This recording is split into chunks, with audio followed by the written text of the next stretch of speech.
കൂട്ടുകാർക്ക് നല്ലൊരു രാത്രി ആശംസിച്ചാണ് മാമ്പഴത്തിന്റെ പുതിയ വീഡിയോയിലേക്ക് സ്വാഗതം.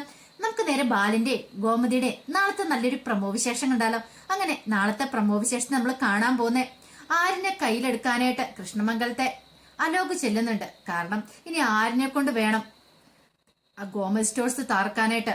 ആരെ നിരൂപിച്ചാലോ ദേവമംഗലത്തെ തകർക്കാൻ കഴിയുള്ളെന്ന് അലോകിനും മിത്രയ്ക്കും അനന്തനും ഒക്കെ മനസ്സിലായി. അങ്ങനെ ആരിനെ കയ്യിലെടുക്കാനായിട്ട് ചെല്ലുന്നുണ്ട്. അപ്പൊ അതിന്റെ കുറച്ച് വിശേഷങ്ങളൊക്കെയാണ് നാളെ നമ്മൾ കാണാൻ പോകുന്നത്. ഇന്ന് തന്നെ നമ്മൾ കണ്ടു ആകെപ്പാടെ ടെൻഷൻ അടിച്ച ബാലിനിരിക്കണ. ബാലിന് എന്ത് ചെയ്യണമെന്ന് ഒരു ഐഡിയ ഇല്ലായിരുന്നു. ഈ സമയത്താണെങ്കിൽ മീനാക്ഷിക്ക് യാതൊരു കുലുക്കോ ഇല്ലായിരുന്നു. മീനാക്ഷി എന്ത് ചെയ്യണം, രാവിലെ ഓഫീസിൽ പോകാൻ ഇറങ്ങുന്ന സമയത്ത് ബാലിനോട് ഇന്ന് യാത്രയൊക്കെ പറയുന്നുണ്ട്. ഞാൻ പോയിട്ട് വരട്ടെ അച്ഛാ എന്നൊക്കെ പറയുന്നുണ്ട്. പക്ഷെ ബാലിനാണെങ്കിൽ അങ്ങ് ദേഷ്യമായിരുന്നു. എന്തിനു വേദന എന്നോട് വന്ന് അനുമതി ചോദിക്കുന്നു, അല്ലെങ്കിലും എന്നോട് ചോദിച്ചിട്ടല്ലോ നിങ്ങൾ നമ്മള് വിവാഹം കഴിഞ്ഞ് എന്നൊക്കെ പറഞ്ഞ് ബാലൻ കുറ്റപ്പെടുത്തുന്നുണ്ട്. പക്ഷെ മീനാക്ഷിക്ക് ഒരു കുലുക്കില്ലായിരുന്നു. മീനാക്ഷി രാവിലെ ഓഫീസിലേക്ക് അങ്ങോട്ട് ഇറങ്ങി പോവാ. ഈ സമയം ആകെപ്പാടെ ടെൻഷൻ അടിച്ച് ഗോമതിക്ക് എന്ത് ചെയ്യണമെന്ന് അറിയത്തില്ലായിരുന്നു. പിന്നീട് എല്ലാരും പോയി കഴിഞ്ഞപ്പോഴത്തേനും ഗോമതി നേരെ അമ്മേനെ കാണാനായിട്ട് ചെല്ലുന്നുണ്ട്. ഈ സമയത്ത് ഗോമതിയുടെ അമ്മ മതിലിന്റെ അടുത്ത് വന്നു. കാരണം മതിലിന്റെ അവിടെയാണല്ലോ ഇവിടെ രണ്ടുപേരും നിന്ന് സംസാരിക്കുന്നത്. പിന്നീട് ഗോമതിയോട് പറഞ്ഞു, മോള് വിഷമിക്കണ്ട, എനിക്ക് മനസ്സിലാവുന്നുണ്ട് മോളുടെ വിഷമം എന്താന്നൊക്കെ. എനിക്ക് സഹിക്കാൻ പറ്റുന്നില്ലമ്മേ. എനിക്കറിയില്ല, ആരിനെ കാണാഞ്ഞിട്ടൊരു സമാധാനമില്ല. അവനാണെങ്കിൽ ബാലേട്ടനോട് പിണങ്ങി നടക്കുക, ഇങ്ങോട്ടൊന്നും വരുന്നുമില്ല. അവനെ കൂട്ടിക്കൊണ്ട് വരാനായിട്ട് ഞാൻ ബാലേട്ടനോട് പറഞ്ഞു.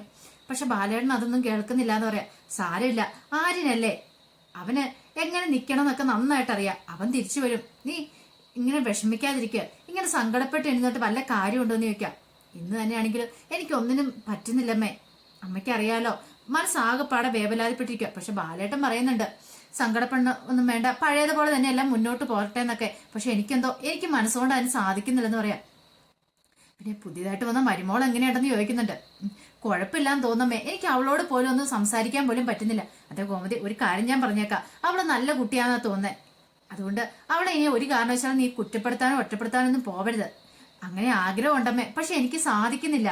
എനിക്ക് അവളുടെ മുഖത്ത് നോക്കുമ്പോൾ എനിക്ക് എൻ്റെ ആര്യന്റെ മുഖം ഓർമ്മ വരുന്നത്. എൻ്റെ ആര്യനും കൂടി ഇവിടെ ഇല്ലാത്തതുകൊണ്ട് ആ ദേഷ്യം മൊത്തം ഞാൻ അവളുടെ ദേഹത്ത് തീർക്കുവാന്ന് പറയാം. അല്ല, അവളോട് ഞാൻ തീർക്കുവാന്ന് പറയാം. അങ്ങനെയൊന്നും വേണ്ട കേട്ടോ. നിനക്കറിയാലോ സ്നേഹിച്ച് വന്നു കഴിയുമ്പോഴുള്ള അനുഭവങ്ങളൊക്കെ എന്തൊക്കെയാന്ന്. ഞാൻ പ്രത്യേകിച്ച് ഇനി പറഞ്ഞു തരേണ്ട കാര്യമുണ്ടോന്ന് ചോദിക്കുക. നീ ഇതുപോലെ തന്നെ ഇറങ്ങിപ്പോയതല്ലേ, നിനക്കും അറിയാമല്ലേ അതിന്റെ മാനസിക വിഷമം. അല്ല, അങ്ങനെയാണോ ഇതെന്ന് ചോദിക്കുക. പിന്നല്ലാതെ നീ ഞങ്ങളെ ആരെയും നോക്കിയോ, നിന്റെ സ്വന്തം ഇഷ്ടപ്രകാരം ഇറങ്ങിപ്പോയതല്ലേ. ഇതുപോലെ തന്നെയല്ലേ ആ പെൺകുട്ടി വന്നേക്കുന്നേ, സ്വന്തം അച്ഛനെ അമ്മേനെ എല്ലാം ഉപേക്ഷിച്ച് വന്നിരിക്കുന്ന. അപ്പൊ അവൾക്ക് ഏക ആശ്രയം ആകാശാണ്. അപ്പൊ ആകാശ് വിശ്വസിച്ചിറങ്ങി വന്ന ഒരു പെൺകുട്ടിയാണ് അവള്. അപ്പൊ അവളെ നോക്കേണ്ട കടമ അവനുണ്ടെന്ന് പറയാം. അതൊക്കെ ശരി തന്നെ അമ്മേ. എന്ത് ഒന്നും വിചാരിക്കണ്ട. നീ ആ പെൺകുട്ടിയെ നിന്റെ വീട്ടിലേക്ക് വലതുകാലം വെച്ച് കയറുന്ന ആദ്യത്തെ പെൺകുട്ടിയാണ് അവള്. അപ്പൊ അവളെ നല്ല പൊന്നുപാട് നോക്കേണ്ട കടമ നിനക്കുണ്ടെന്ന് പറയണം. എന്നാ ശരി, ഞാൻ അങ്ങോട്ട് ചെല്ലട്ടെ. ഇനിയിപ്പോ അനന്തനോ അച്ഛനോ അല്ലേ വന്ന് കണ്ട പിന്നെ അത് മതി അടുത്ത പ്രശ്നമെന്നും പറഞ്ഞ് മുത്തശ്ശി അങ്ങോട്ട് പോവാണ്. പിന്നീട് ആര്യനെ കാണാനായിട്ട് അലോക് വരുന്നുണ്ട്. കാരണം മിത്രയും അലോകും ചേർന്ന് ചില പ്ലാനുകളൊക്കെ തയ്യാറാക്കിയിട്ടുണ്ടായിരുന്നു.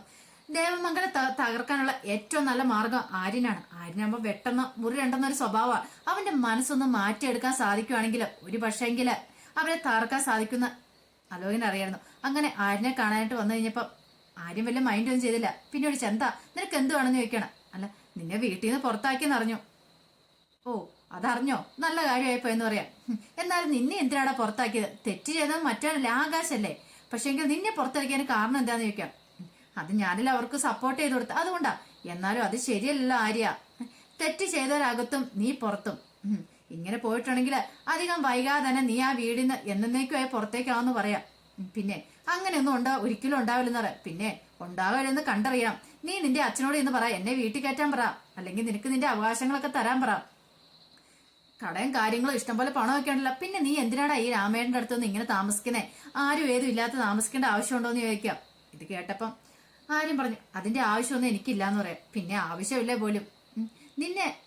നിന്റെ അച്ഛൻ തടഞ്ഞു, അല്ലെങ്കിൽ തന്നെ എന്നും കൊതും നീയല്ലായിരുന്നു നിന്റെ അച്ഛൻ്റെ തല്ലി മേടിച്ചോണ്ടിരുന്നത്. ഇതൊക്കെ ഞാൻ എങ്ങനെ അറിഞ്ഞെന്നായിരിക്കും നീ അറിയുന്നത്. അവിടുത്തെ ഒട്ടുമിക്ക കാര്യങ്ങളും എനിക്കറിയാം മോനെ. ആ വീട്ടിലെ ഓരോരുത്തരുടെ കാര്യം എനിക്കറിയാം, ഓരോരുത്തരുടെ സ്വഭാവം എനിക്കറിയാന്ന് പറയാം. ഈ സമയം ആരിന് ഇച്ചിരി ദേഷ്യമൊക്കെ വന്നു. പിന്നീട് പറഞ്ഞു, പിന്നെ എന്റെ അച്ഛനെ നിൽക്കൊന്നും അറിയത്തില്ലാഞ്ഞിട്ട്. പിന്നെ അച്ഛനാണ് പോലും അങ്ങേരെ ഇതിനു മുമ്പ് ഇതിനേക്കാളും വലിയ തെറ്റ് ചെയ്തു അറിയാലോ. കൃഷ്ണമംഗലത്തുകാരോട് ചെയ്ത ചതി എന്താന്ന്. അന്ന് അവിടുന്ന് എന്റെ അച്ഛന്റെ പെങ്ങളെ ഇറക്കിക്കൊണ്ട് പോയതാ.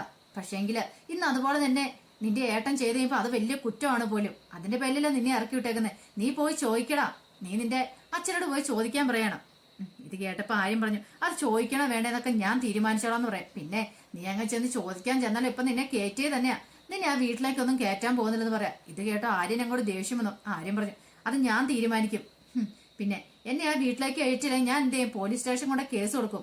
ഗോമതി സ്റ്റോഴ്സ് അടപ്പിക്കാൻ വരെ എനിക്ക് അറിയാന്ന് പറയണം. ആര്യന്റെ ഈ സംസാരമൊക്കെ കേട്ട് കഴിഞ്ഞപ്പോ അലോയിന് മനസ്സിലായി, കാര്യങ്ങളൊക്കെ ഏതാണ്ട് കൊഴുത്തു വരുന്നുണ്ട്. താൻ പറയുന്നതൊക്കെ ഇവന്റെ തലയിലേക്ക് കയറുന്നുണ്ട്. ഇത് മതി, ഇവന്റെ മനസ്സിലൊരു തീപ്പൊരി കയറിയിട്ടുണ്ട്, ഇനി ഇവ ബാക്കി ചെയ്തോളും. ആ ഒരു ചിന്തയായിരുന്നു അലോകിന്റെ ഉള്ളിൽ. അങ്ങനെ അലോ അങ്ങോട്ട് പോണേ. ഈ സമയം ആര്യൻ ഇങ്ങനെ ആലോചിച്ചു, അല്ലെങ്കിൽ താൻ എന്തിനാ വീണ്ടും പുറത്ത് കഴിയണേ, താൻ ആ വീട്ടിൽ കഴിയാനുള്ളവനല്ലേ, പിന്നെ പുറത്ത് കഴിയേണ്ട ആവശ്യമില്ലോ. അങ്ങനെ ഒരു ചിന്തയൊക്കെയായിരുന്നു ആര്യന്റെ ഉള്ളിലുണ്ടായിരുന്നത്. അങ്ങനെ ഉച്ചയായി കഴിഞ്ഞപ്പോഴത്തേനും ഫുഡ് കഴിക്കാനായിട്ട് ബാലൻ വീട്ടിലേക്ക് വരുവാണ്.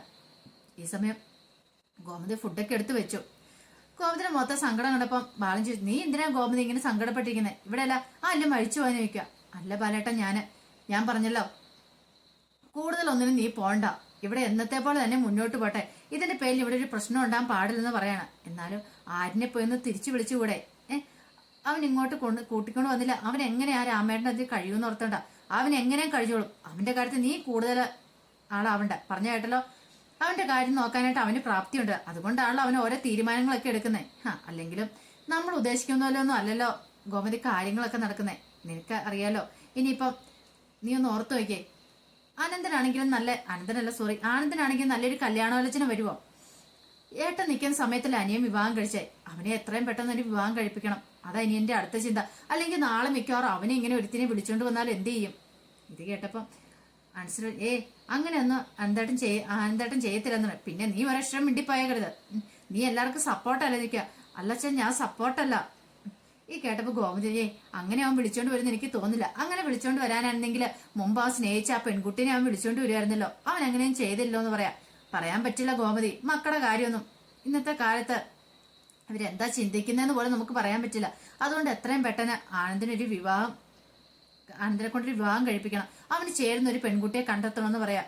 ഗോമതി ശരിയാ, പലവട്ടം പറഞ്ഞ കാര്യം ശരിയാ, പക്ഷെങ്കില് ഇടപെടിയുന്നൊരു കല്യാണം നടത്താന്ന് പറഞ്ഞാല് ഈ കാര്യം ഞാൻ ഉറപ്പിച്ചു കഴിഞ്ഞാൽ ഇനിയൊരു മാറ്റമില്ല. ഞാൻ ആ ബ്രോക്കറോട് ഒന്ന് സംസാരിച്ചു നോക്കട്ടെ, അവന് പറ്റിയ പെണ്ണുണ്ടെങ്കിൽ ആലോചിക്കാൻ പറയാന്ന് പറയണം. അങ്ങനെ ബാലൻ ഉച്ചൂണൊക്കെ കഴിഞ്ഞ് പോവണം. അങ്ങനെ ഉച്ചൂണൊക്കെ കഴിഞ്ഞ് കടയിലേക്ക് ചെന്ന് അത്യാവശ്യം കാര്യങ്ങളൊക്കെ ചെയ്തുകൊണ്ടിരിക്കുന്ന സമയത്താണ് അങ്ങോട്ട് ആര്യൻ ചെല്ലുന്നത്. ആര്യൻ ചെന്ന് കഴിഞ്ഞപ്പോഴത്തേനും ബാലൻ ചോദിച്ചു, നീ എങ്ങോട്ടാ കയറി വരുന്നതെന്ന് ചോദിക്കണം. ഇറങ്ങടാന്ന് പറയാം കടയിൽ നിന്ന് വെളിയിലേക്ക്. ഇത് കേട്ടതും ആര്യൻ പറഞ്ഞു, അതെ എന്തിനാ ഞാൻ ഇറങ്ങണേ, ഇത് എന്റെയും കൂടെ കടയല്ലേന്ന് ചോദിക്കണം. നിന്റെ കടയോ? ഇതെന്ന് മുതൽ നിന്റെ കടയോ? ആഹാ കൊള്ളാലോ എന്ന് പറയാം.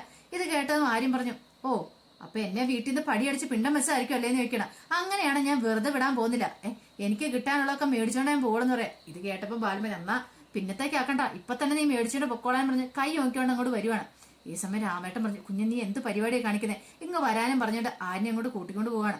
ആര്യൻ പറഞ്ഞു, കണ്ടില്ലേ രാമേട്ടാ, എന്നെ വീട്ടിൽ കയറ്റുന്നില്ല, കടയിലേക്ക് വന്നു കഴിയുമ്പോൾ കടയെ പോലും കയറാനായിട്ട് സമ്മതിക്കുന്നില്ല, ഇത് എവിടുത്തെ ന്യായമാന്ന് ചോദിക്കാം. കുഞ്ഞ് ഞാനൊന്ന് പറയട്ടെ, ഇങ്ങോട്ട് വാന്നും പറഞ്ഞുകൊണ്ട് മാറ്റിയെടുത്തിക്കൊണ്ട് പോവാ. അറിയാലോ നിന്റെ അച്ഛന്റെ സ്വഭാവം നിനക്ക് നന്നായിട്ട് അറിയാവുന്ന കാര്യമല്ലേ, ഇപ്പൊ അദ്ദേഹത്തോട് സംസാരിക്കണമെന്നും വെല്ലുവിളിക്കണമെന്നും പോണ്ട, തൽക്കാലത്ത് നീ ഒന്ന് അടങ്ങി നിൽക്കാൻ പറയാം. ഇല്ല രാമേട്ട, അങ്ങനെ വെറുതെ വിടാൻ പോകുന്നില്ല, എല്ലാത്തിനെയും പോലീസ് സ്റ്റേഷൻ കയറ്റും, ഞാൻ ഈ ഗോമതി സ്റ്റോഴ്സ് ഞാൻ അടച്ചു പൂട്ടിക്കും. ശരിക്കും ആരാന്ന് അറിയത്തില്ല, അല്ലെങ്കിൽ എന്തിന്റെ പേരിൽ എന്നെ വീട്ടിൽ നിന്ന് പുറത്താക്കിയേക്കുന്നേ എന്ന് ചോദിച്ചിട്ട് ഭയങ്കരമായിട്ട് കിടന്ന് റേസ് ആവുകയാണ് ആര്യന്. ഇത് ബാലൻ കേട്ടു. ബാലന് മനസ്സിലായി ബാക്കി രണ്ട് മക്കളെ പോലെയല്ല, ആരിന് എന്തെങ്കിലും മനസ്സിലുണ്ടെങ്കിൽ അവനത് പെട്ടി തുറന്നു പറയും, അല്ലാതെ മറച്ചു പിടിച്ചുകൊണ്ട് പെരുമാറുന്നൊരു സ്വഭാവം അവനില്ല. അങ്ങനെ പോയിട്ടാണെങ്കിൽ ശരിയാവത്തില്ലെന്ന് ബാലന് മനസ്സിലായി. ഈ സമയത്ത് ബാലൻ ദേഷ്യപ്പെട്ട് അങ്ങ് പുറത്തേക്ക് ഇറങ്ങാൻ തുടങ്ങുമ്പോഴത്തേനും ആകാശ് കൈ പിടിച്ച്, വേണ്ടച്ചാ അവൻ പാവല്ലേ, അവനും ചെയ്യലെന്ന് പറഞ്ഞു, വിട്ടാടാ അവിടുന്ന്, നീ കാരണം ഈ പ്രശ്നങ്ങളെല്ലാം ഉണ്ടായിരുന്നത്, എന്നിട്ട് നീ തടസ്സം പിടിക്കാൻ വരുന്നെന്ന് പറഞ്ഞുകൊണ്ട് ആകാശം അങ്ങോട്ട് തള്ളി മാറ്റുവാണ്. പിന്നീട് നേരെ ആര്യന്റെ അടുത്തേക്ക് ചെല്ലുവാണ്. ആര്യനാണെങ്കിൽ രണ്ടും കൽപ്പിച്ച മട്ടിലായിരുന്നു നിൽക്കുന്നത്. ബാലിനെ നേരിടാൻ തയ്യാറായിട്ട് ആര്യൻ നിൽക്കുവാണ്. അപ്പൊ അതിന്റെ വിശേഷങ്ങളായിരുന്നു നാളെ കാണാൻ പോകുന്നത്. അച്ഛനും മോനുമായിട്ട് നല്ല ഒന്നാന്തരം വഴക്കൊക്കെ നടക്കുന്നുണ്ട്. അപ്പൊ എന്തായി തീരും നമുക്ക് കണ്ടറിയാം. നാളത്തെ ഫുൾ വിശേഷം വരുമ്പോ അറിയാട്ടോ. അപ്പൊ ആ വിശേഷങ്ങൾക്കായി നമുക്ക് എല്ലാവർക്കും കാത്തിരിക്കാം. അപ്പൊ ആദ്യമായിട്ട് കാണുന്നവരാണെങ്കിൽ ചാനൽ ഇഷ്ടപ്പെട്ട ഒന്ന് സബ്സ്ക്രൈബ് ചെയ്യാൻ മറക്കരുതേ. അതോടൊപ്പം തന്നെ കണ്ടുകൊണ്ടിരിക്കുന്ന എല്ലാവരുടെ സപ്പോർട്ടിലായിരിക്കും തുടർന്നും പ്രതീക്ഷയുണ്ട്. എല്ലാവർക്കും ഒരിക്കൽ കൂടി നല്ലൊരു രാത്രി ആശംസിച്ചു നിർത്തുന്നു. നന്ദി.